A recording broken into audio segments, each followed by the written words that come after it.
this tutorial, we'll be looking at how to find the midpoint of a line segment, or simply to say, how to find the coordinates of the midpoint of a line. Looking at how we can find the midpoint of a line segment. Take for example, if you have a straight line, that is not a perfect straight line. Yes, we have point A and point B, so we can say this is the midpoint. This is just an imaginary midpoint as point C. So what if we have coordinates of this point? We have point A to be x, y, and also point B to be x2, y2, and we have this as a point C, which is the midpoint of point A and B. So how do we find the coordinates of C? We already have the coordinate of A to be x and y, and coordinate of B to be x2, y2. How do we find the coordinate of C? That's what we are going to be looking at now, and let's try to see the element of the proofs.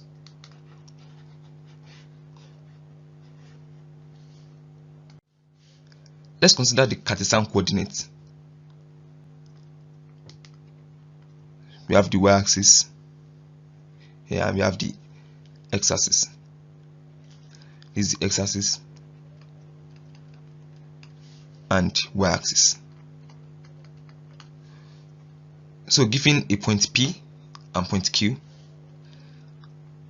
this point P, so going straight to point Q with this point, and we have the midpoint of this line to be point R. So imaginary, we take the coordinate of point P to be x1, y1. These are imaginary coordinates, and we are taking point Q to be x2, y2, and point R to be x, y. So how do we find the coordinates of R, which is x, y? Let's try to complete this by drawing out a right angle triangle.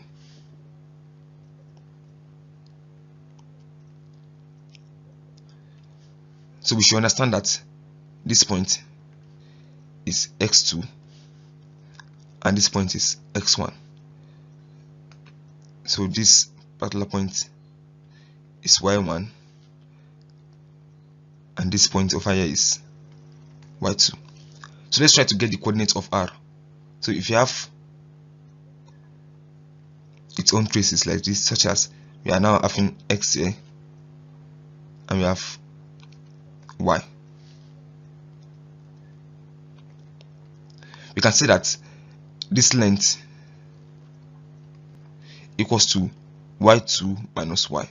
So that is what we have here, the same thing as what we have here. So this is y2 minus y, and the other part, this can be y minus y1. Also the same thing applicable to the x-axis.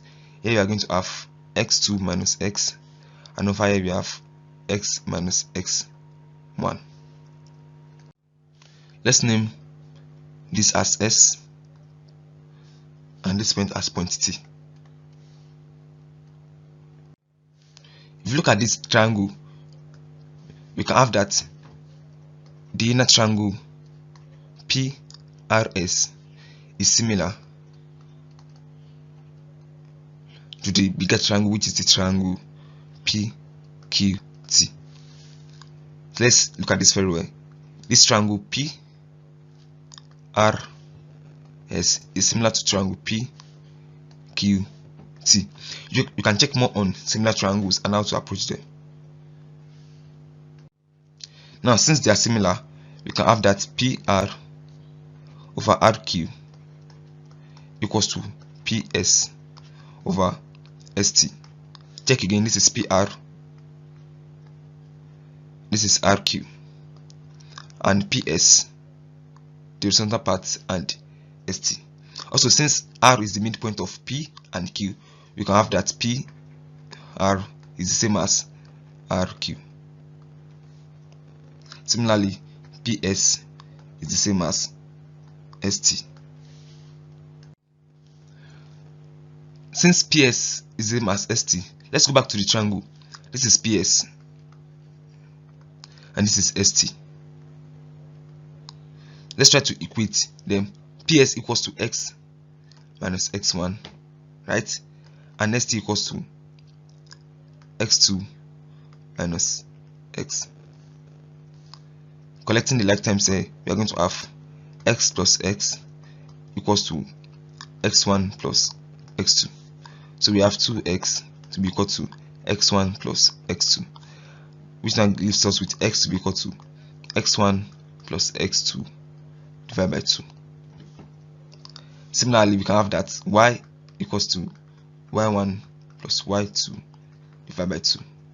And this is simply how we can find the coordinates of the midpoints of 2 points, as we have seen, and this is the proof.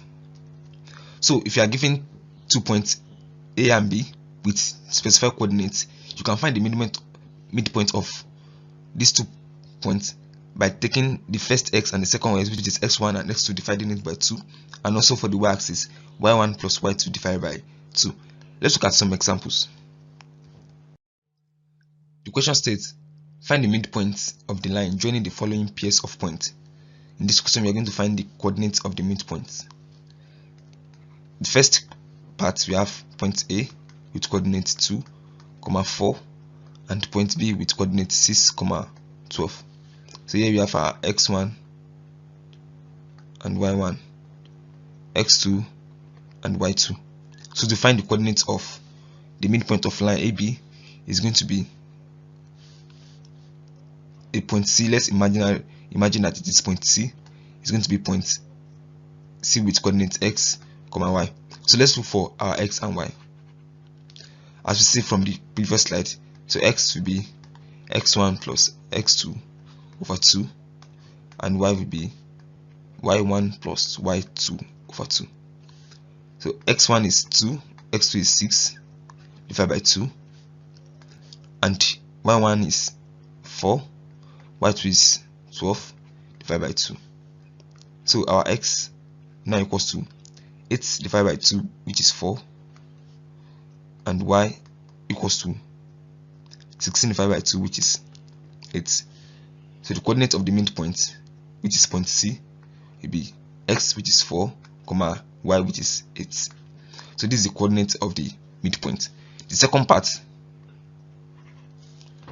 we are looking at point P with coordinates m, 0, and point Q with coordinate 0, n. The same thing here, we have x1, y1, x2, and y2.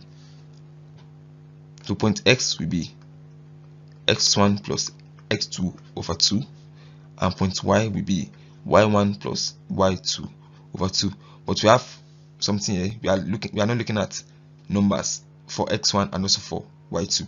We can easily put whatever we have there. So we have x to be x1 to be m, and x2 to be 0 over 2, and y1 to be 0 plus y2 to be n over 2, and this equals to m over 2, which is x, and y, which equals to n over 2. So we can say the coordinates of the midpoint of the 2 points P and Q. Let's make it a point R, which has the coordinates m over 2, and for y-axis n over 2. And this is how we can find the midpoint of the line joining a pairs of points.